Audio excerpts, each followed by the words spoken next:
wannan ce Allah ya kara malam lafiya da imani ya kara hajiya lafiya amin. Malam akwai zakka akan dan crypto ko ka crypto din? Dan crypto shine mai yin crypto.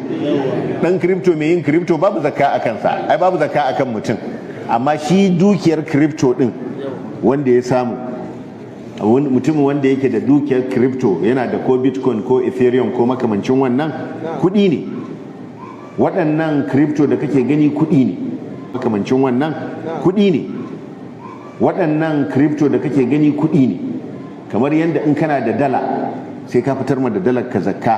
Wato in ka zo lissafi za ka haɗa, in ka san ga naira ka sai kuma ka ga dalar ka, wannan dalar taka sai ka mayar da ita naira a yanda ake canjinta ba a central bank ba, a kasuwar, ba kasuwar shinko ba ne, kasuwar wafa, a yadda ake canjinta a kasuwar wafa. To dukiya ce da in dai ka zo lissafin, in ka sanya ranar fitar da zakka, in ka tashi lissafin dukiyarka, shi ma crypto za ka sanya shi akan dukiyar da za ka fitar mata da zakka.